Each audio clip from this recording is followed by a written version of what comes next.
So Jamal Niaz here with Artem Lobov here in Dublin, just prior to the Bellator Dublin cards about to get underway really. You're about to head over to the arena. Talk me through this card, because this is probably the biggest MMA card in Irish recent history at the moment, isn't it? Yeah, it's a great card, and you know, it's great to be able to watch it live. I watched so many fights over my career, over my lifetime, that you kind of get almost bored of watching fights, but you always want to watch the fights where your teammates are fighting, somebody that you feel it, it's a very personal fight too, so it's great to be able to watch it live, and of course I'll be cornering some of the guys as well, so yes, I'm really looking forward to this. Even when I've just turned up then, in my point of view, I'd imagine that you'd be switched off from the fight game just for a moment this afternoon, but as soon as I get here, you're breaking down fights, you're discussing it. Do you ever switch off from the fight game? It's hard to, you know what I mean, when this is my life now, this is not just something I do, this is my life, it's part of my life, huge part of my life, so of course you always end up, talking about it or thinking about it or doing it or, living it, and that's it, so there's no really escape from it, and I don't want to escape from it. I mean, I love it, so. And you yourself have got a really exciting prospect coming up, fast rising, sort of a renaissance for bare knuckle boxing, really. BKB, the new promotion in America. Talk to me about how that deal came about, and what a fight with Jason Knight. That's going to be an absolute war, isn't it? Absolutely. Yeah. I mean, they've offered me a contract a long time ago in the summer, but I decided to stay with the UFC at that time. But they were always on my mind, and boxing has always been something that I really wanted to try. I mean, look at my fights. I never get knocked out. I mean, people kick me in the head, and I still walk through that, no problem. And stand-up has always been my strength. And anybody, even like Michael Johnson, look at this guy. This guy fought Barboza. He's the only guy to beat Ferguson in the UFC, and I made him wrestle. He didn't want to stand with me either.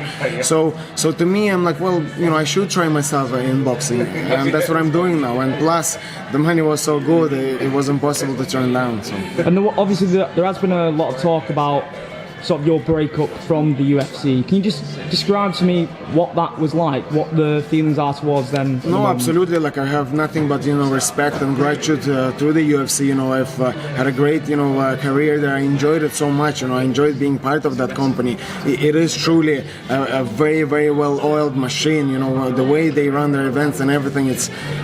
Honestly, it's just incredible. Like, it was very, very good to be part of. You always felt looked after. You always felt good. It was very, very good to be part of it. And a big part of the reason I got such a good contract now is the fact that I was a UFC fighter. So I have nothing but gratitude for them. John's just having a little cameo in that interview. Just in terms of your contract with the bare knuckle promotion, is that an exclusive contract, or does it mean you can go elsewhere? The guys, as well? The bare knuckle guys were so good to me as well. They've allowed me to, if I want to, take fights in other promotions, potentially, where MMA or maybe K1, whatever, as long as it doesn't interfere with their schedule. And it's a good move, I feel. Why restrict that? They realize every time I fight, my profile goes up and up and up, exactly. Every single time, regardless of the result. So, because every time I bring it, every time one fight is more exciting than the other, and when people, watch this, they want to be entertained.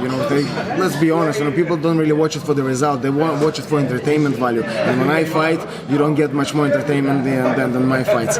So as a result, my profile goes up and up and up, and bare knuckle realize that as well, so they don't mind me fighting. It's only gonna mean that more views for the next time I go out and fight for bare knuckle again.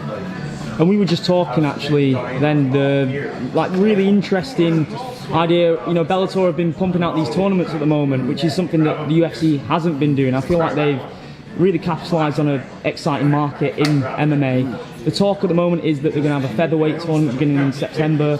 I'd really love to see you in that tournament. Is that a possibility? I mean, certainly, it's something that I would, for me, I don't pick fights or whatever. I want to fight the hardest fights, always, and I always done that. So, if the deal is right, I would love to be in that tournament. I know, Saul Rogers is in the tournament as well. Me and Saul have shared the ring in the past. Yeah. I've been scheduled to fight, another time on the finale of the Ultimate Fighter. That didn't work out. And even though we're very good friends, I'm sure that neither me or him would mind, sharing the cage again. Because at the end of the day, both his and my family will be fed, so why not? And Scott Coker did mention that James Gallagher going up could potentially be an option. I know this is like way far down the line, but would that sort of hinder your decision in going into the tournament if you had someone from SBG in there? I mean, yeah, certainly I probably would want to fight, my own guys, because it's not even a problem of like the actual fight. I have no problem, fighting any of them. I give them a few smacks any day of the week with pleasure. You know what I mean? It's always great. But to be in a fight and actually fight them, that means that instead of I've spent my whole life, trying to help these guys, achieve their goals, and now I will be actually trying to take something away from them, and that is something that doesn't sit well with me. So for those reasons, I wouldn't be comfortable, fighting my own guys. It's been a pleasure speaking to you, Artem. Thank you so much for your time. Thank you very much. Enjoy your evening at Bellator Dublin. Thank you so much.